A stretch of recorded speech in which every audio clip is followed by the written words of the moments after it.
साथियों नमस्कार, मैं हूं नीरज पटेल और आप देख रहे हैं नेशनल जनमत। यूपीएससी यानी कि संघ लोक सेवा आयोग के माध्यम से होने वाली सीएसई सिविल सर्विसेज एग्ज़ाम 2019 के रिजल्ट आ गए हैं।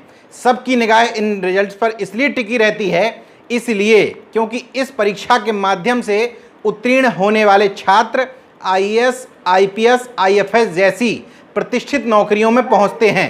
सामान्य तौर पर इन परीक्षाओं को आईएएस एग्ज़ाम के नाम से जाना जाता है। हालांकि उसमें तमाम सारे पद होते हैं, फिर भी ये माना जाता है कि इसमें चयनित होने वाले लोग आईएएस का एग्ज़ाम क्वालिफाई कर लिए हैं।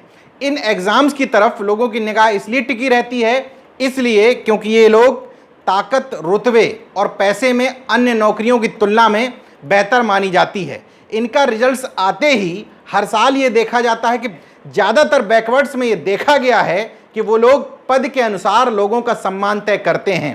ताउम्र कोई भी काम आपका ना करें, समाज के नेता हों, चाहे ब्यूरोक्रेसी से जुड़े हुए लोग हों या अन्य समाज के लोग, जब कुछ महत्वपूर्ण पदों पर पहुंच जाते हैं तो आप बिना उनके कर्मों को देखते हुए उनको जयंतियों में बुलाना शुरू कर देते हैं। इससे धारणा ये गलत बनती है कि जो लोग समाज का काम करते हैं वो सोचते हैं कि समाज के लिए बेहतर काम करने का फायदा ही क्या है। जब बिना काम किए ही लोगों को केवल पद के आधार पर सम्मान मिल जा रहा है, माला मिल जा रही है, कुर्सी मिल जा रही है, मंच मिल जा रही है, तो हमें काम करने की ज़रूरत क्या है। इसलिए समाज के बीच में इस तरह की प्रतिस्पर्धा पैदा करें कि अगर आप काम करेंगे तो हम आपको कुलभूषण भी बताएंगे, माला भी पहनाएंगे, मंच पे भी बैठाएंगे और आपका सम्मान भी करेंगे। लेकिन आप अगर जेन्युइन, मैं गलत काम करने की बात नहीं कह रहा हूँ, ठेके पट्टे दिलवाना या किसी भी लाभ की बातें नहीं कर रहा, जेन्युइन काम, आपके कुर्सी पर बैठे हुए आपके पिछड़े दलित वर्ग से या छोड़ दीजिए पिछड़े दलित वर्ग को, किसी भी व्यक्ति के साथ अगर गलत हो रहा है वो आपके पास पहुंचता है मदद मांगने के लिए और आपकी कलम से संभव है कि उस व्यक्ति के साथ जस्टिस होना चाहिए। अगर आप इन कामों पर खरे उतर रहे हैं तब तो आप मेरी नज़र में सम्मान के योग्य हैं, वरना आप आईएएस बन जाइए, मुख्यमंत्री बन जाइए, प्रधानमंत्री बन जाइए, आपका समाज से कोई सरोकार अगर लेना देना नहीं है तो आप भी मेरी नज़र में पूजनीय बिल्कुल नहीं है। वो जाति महासभाएं जिनका योगदान इन लोगों के आगे बढ़ने में 1% भी नहीं है, वो इनकी जातियों के आधार पर छांटती हैं और जातियों के आधार पर इनको बधाई देने का काम शुरू करती हैं। ऐसे लोगों से मेरा अनुरोध है कि शुरुआत में ही इन लोगों को जाति के दलदल में ना ढकेलें। इंटरनल जो जातियों के ग्रुप बने हुए हैं उनमें आप नाम सर्कुलेट करें, मुझे कोई आपत्ति नहीं, वैसे भी मेरी आपत्ति से आप रुकने वाले नहीं हैं, लेकिन अपनी एजेंडा सेटिंग सार्वजनिक तौर पर यानी कि सोशल मीडिया के अन्य प्लेटफॉर्म पर पोस्ट ना करें। इसलिए क्योंकि जब आपकी लड़ाई इस पूरे माहौल में सबको पता है कि एक वर्ण से है तो वर्ण की काट संविधान प्रदत्त व्यवस्था से यानी कि वर्ग से ही संभव है। अगर लिस्ट सार्वजनिक ही करना है तो थोड़ा धैर्य रखें। अगर आप थोड़े से जागरूक हैं तो ओबीसी वर्ग की लिस्ट सार्वजनिक करें और ज़्यादा जागरूक हैं तो ओबीसी, एससी, एसटी की मिलाकर के सार्वजनिक करें। और अगर पूरी तरीके से वैचारिक तौर पर आप स्वतंत्र हो चुके हैं तो आप 85 वर्ग के जो सिलेक्शन हुए हैं उनकी लिस्ट सार्वजनिक करके बताएं कि हमारे 85 वर्ग से, पूरे समाज से इतने लोगों का चयन हुआ है। यही इस पूरी एकता के लिए बड़ी बाध्यकारी चीज़ें हैं कि सिलेक्शन होने के बाद जाति महासंगठनों की पहली भूमिका उनको जाति का कुलभूषण बताना, भले ही उनमें से तमाम सारे लोग पे बैक टू सोसाइटी के तहत पूरे जिंदगी भर केवल अपनी ट्रांसफ़र पोस्टिंग के लिए ही नेताओं के इर्द गिर्द घूमते रहें, लेकिन सिलेक्शन होने के साथ ही बिना काम जांचे परखे उनको जाति का कुलभूषण बताने जाने लगता है। निश्चित तौर पर सिलेक्शन हुआ है, ये लोग अच्छे पढ़ने लिखने वाले लोग हैं, इसलिए इतने महत्वपूर्ण पदों पर पहुंचे हैं, चयन की शुभकामनाएं दी जानी चाहिए, लेकिन जाति का कुलभूषण नहीं बनाना चाहिए। अगर जाति के आधार पर आप कुलभूषण किसी को बनाते भी हैं तो कर्म के आधार पर बनाइए। वो तमाम सारे लोग चाहे आईएएस सेवा के हों और चाहे लेखपाल हों, चपरासी हों या आईपीएस हों या सिपाही हों, अगर वो लोग समाज के काम आते हैं, किसी गरीब की मदद करते हैं, किसी निर्बल को सताए जाने का विरोध करते हैं, तो वो लोग तमाम सारी जयंतियों में माला पहनाने लायक और सम्मान करने के योग्य हैं। सिविल सर्विसेज का 2019 का जो रिजल्ट आया है उसमें से कुल 829 अभ्यर्थी ऐसे हैं जो अपनी मेहनत के कारण सफल घोषित किए गए हैं। 304 सामान्य कैटेगरी में सिलेक्ट हुए हैं, 78 लोग EWS के तहत, 251 OBC लोगों का चयन हुआ है, 129 SC, 67 ST। IS की सेवा में 180 इन्हीं में से जिनकी रैंक ठीक होगी उन लोगों में से 180 लोग IS बनेंगे। IFS यानी कि इंडियन फॉरेन सर्विसेज, भारतीय विदेश सेवा के तहत 24 लोगों का सिलेक्शन हुआ है। IPS यानी कि इंडियन पुलिस सर्विसेज के तहत इन्हीं में से 150 लोग चयन किया जाएगा। सेंट्रल सर्विसेज की ग्रुप ए की नौकरियों में 436 लोग जाएंगे, ग्रुप बी की नौकरियों में 135 लोग जाएंगे। इन तमाम सारे लोगों को मेरी शुभकामनाएं हैं। खास तौर से जो लोग अपनी मेहनत मशक्कत करके बहुत ही सामान्य घर परिवारों से इन जगहों तक पहुंचते हैं, उन लोगों को मेरी विशेष तौर पर शुभकामनाएं हैं। मेरा जाति संगठनों, जाति महासभाओं या जाति के मठाधीशों से कोई दुराभाव या दुराग्रह नहीं है, लेकिन मेरा अनुरोध है कि अगर आप जाति के संगठन चलाते हैं तो कम से कम पहले ये भी देखें कि छात्र IAS बनते कैसे हैं। क्या आपके किसी संगठन ने, कुछ संगठनों को मैं जानता हूं जैसे Sardar Patel student support programme, हर जाति वर्ग के लोगों के लिए इंटरव्यू कंडक्ट कराता है, एक इनिशियल स्टेज पर लोगों की मदद कर रहा है। ऐसे संगठनों की मैं बात नहीं कर रहा। रिंकू राही जो समाज कल्याण अधिकारी के तौर पर उत्तर प्रदेश में तैनात हैं, हापुड़ में IAS PCS जो संस्थान है उसके डिप्टी डायरेक्टर के तौर पर इस समय नौकरी कर रहे हैं, लेकिन अपने संसाधनों से पे बैक टू सोसाइटी के तहत तमाम सारे बहुजन ऑफिसर से मदद लेकर के अन्य छात्रों को भी IAS PCS की ट्रेनिंग दिलाने में मदद करते हैं। ऐसे लोगों की मैं बात नहीं कर रहा।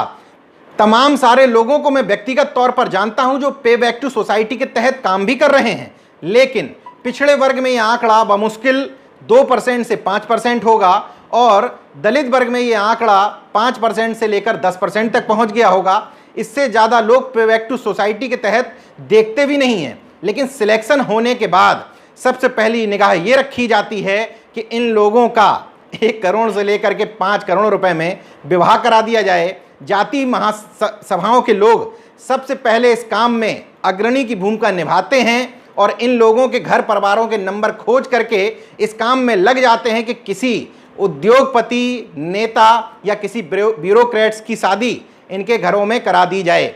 मेरा अनुरोध सिर्फ इतना है कि पे बैक टू सोसाइटी के तहत तमाम सारे जाति संगठन पहले ये निर्धारित करें कि बच्चों को कापी किताबें खरीदवानी हैं, बच्चों को हॉस्टल में रहने की व्यवस्था करवानी है जो गरीब घर के बच्चे हैं। इसके अलावा अपने समाजों से पत्रकार कैसे बनते हैं, मीडिया हाउसेस कैसे खड़े होते हैं, समाज के लोगों की जेब से पैसा निकलवाना है, अच्छे अधिवक्ता तैयार करवाने हैं। यहाँ तक कि जब नेता कोई इनिशियल स्टेज पर आगे बढ़ रहा है, जब कोई नेता बन गया, मंत्री बन गया, तो वो आपके एहसानों तले दबा हुआ नहीं है। तब आप मजबूरी में उसकी चरण वंदना करने जाते हैं, उसको जाति का कुलभूषण बताते हैं, इसलिए वो आपको भाव भी नहीं देता है।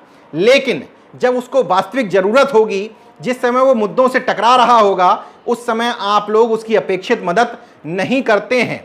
इसलिए आप ये उम्मीद कहाँ करते हैं कि विधानसभा या संसद में पहुंचने वाला कोई व्यक्ति आपके मुद्दों की चर्चा करेगा। इस वीडियो के माध्यम से मैं केवल इतना कहना चाहता था कि जरूर जश्न मनाएं। एक अच्छी नौकरी में इन सारे लोगों का सिलेक्शन हुआ है, लेकिन पहली चीज तो सार्वजनिक प्लेटफॉर्म पर इनको जाति के आधार पर ना बांट करके, अगर बांटना ही है तो उनको वर्ग के आधार पर बांटें। संवैधानिक व्यवस्था के हिसाब से OBC SC ST को एक सूत्र में रखते हुए बांटें, ताकि सामने जब जो लड़ने वाले लोग हों उनकी टक्कर में आपके लोगों की भी संख्या ठीक ठाक नजर आए। इस लड़ाई को वंचित तबके को आगे इसी सोच के साथ पहुंचाया जा सकता है। मैं एक फेसबुक पोस्ट आपके सामने पढ़ करके सुनाता हूं। संपूर्ण पिछड़े वर्ग पर एज इट इज लागू होती है। कुछ चुनिंदा जातियां हैं पिछड़े वर्ग में जिनके लोग तथाकथित रूप से सत्ता में आए, लेकिन वो अपने दिल पर हाथ रख करके सवाल करें, क्या वास्तव में वो लोग सत्ता में आए थे? क्या वास्तव में वो लोग कुछ तथाकथित जातियों के प्रभाव से मुक्त हो पाए थे? क्या वो लोग इस सवर्ण मीडिया के प्रभाव से मुक्त हो पाए थे? बिल्कुल नहीं। चुनिंदा लोग उनकी सत्ता में आने पर प्रभावशाली जरूर हो गए थे, लेकिन उनकी सरकारों को पूर्णतः आप बहुजन की सामाजिक न्याय की सरकारें नहीं कह सकते। इसलिए मैं मानता ही नहीं हूं कि अभी तक संपूर्ण वंचित वर्गों की कोई भी सरकारें सामने आई हैं। क्यों नहीं आई हैं, उसकी वजह बताती हुई ये पोस्ट जरूर सुनिए। क्या आप डिजर्व करते हैं? आप ना कलम चला सकते हैं, ना लाठी, ना बोल सकते हैं, ना कागज की परत खोल सकते हैं। मेरे भाई, छाती पर हाथ रखकर बोलिए, क्या आप सत्ता में होने के लिए डिजर्व करते हैं? ना सड़क पर मुद्दों के लिए उतर सकते हैं, ना असेंबली संसद में सुलझे हुए लोगों को भेज सकते हैं, ना पैसे फेंक कर राज्यसभा या विधान परिषद की सीटें खरीद सकते हैं, तो क्या आप डिजर्व करते हैं? ना आप साहित्य रचते हैं, ना ही अखबार निकालते हैं। अपने बच्चों को गुलामी की भावना का एहसान कराने वाले, कुंठित साहित्य पढ़ाने वाले कौम के लोग बताएं, क्या आप सत्ता में आने के लिए डिजर्व करते हैं? जो लोग घर में ढंग का साइंस, वर्ल्ड अफेयर्स, राजनीतिक मैगजीन खरीदने पर पैसे नहीं खर्च करते हैं, ना ही अपने एग्रीकल्चर के पैसे की मॉडर्न समझ रखते हैं, क्या वो लोग सत्ता के लिए डिजर्व करते हैं? जिस समाज के संपन्न लोग इंजीनियरिंग, डॉक्टर, नौकरशाह, बी ग्रेड, सी ग्रेड पैसे के में गुम हैं, जो कौम पब्लिक पर्सनालिटी पैदा नहीं करती, उस कौम के संपन्न लोग बताएं, क्या आप योग्यता के बावजूद अपेक्षित सम्मान के लिए डिजर्व करते हैं? जिस कौम को सरकारी जाति कह दिया जाता है, उस कौम के अफसर अदने से ट्रांसफर के लिए रियाते हैं, क्योंकि पे बैक टू सोसाइटी की भावना धूमिल हो चुकी है। जाति तभी याद आती है जब काम होता है। यदि पे बैक टू सोसाइटी के कॉन्सेप्ट से इत्तेफाक नहीं रखते हो, तो क्या आप शासक होने के लिए डिजर्व करते हो? राजधानी में लाखों की भीड़ के बावजूद जिस कौम के पास किसी मसले पर मेमोरेंडम ज्ञापन देने लायक भी एक सिविल सोसाइटी नहीं है, क्या वो सत्ता में आने के लिए डिजर्व करती है? समाज के मुद्दे पर तथाकथित पढ़े लिखे समाज में निस्वार्थ 5-10 कलमची नहीं, 2-4 डेडिकेटेड मीडिया संस्थान नहीं, तो क्या वह कौम सत्ता में आने के लिए डिजर्व करती है? जिस कौम के पास एक मुखर विधायक नहीं, सांसद नहीं, क्या वो सत्ता में आने के लिए डिजर्व करती है? जिस कौम के पास न दान करने वाले ठेकेदार हैं, न रॉबिन हेड हैं, क्या वो सत्ता में आने के लिए डिजर्व करती है? सुधर जाइए, अभी भी 5-10 साल समय है। अफसर बनाकर भी गर्दन झुकाने वाली नस्लें बनने की जगह पत्रकार, वकील, ठेकेदार, लेखक, कवि, सिविल सोसाइटी, सामाजिक कार्यकर्ता के लोग बनाइए। पन्न लोग जब तक जेबें ढीली करना नहीं जानेंगे, चाणक्य की तरह 50 चंद्रगुप्त पैदा नहीं करेंगे, अभी भी देर नहीं हुई है। वरना जो अभी हालात हैं सबको मालूम है। समय बदलने पर घनानंद चाणक्य की शिखा पकड़कर घसीटवा देता है। रावण के पैरों में विभीषण का मान मर्दन होता है। आप इस खेत की मूली हैं, जरा सोचिएगा।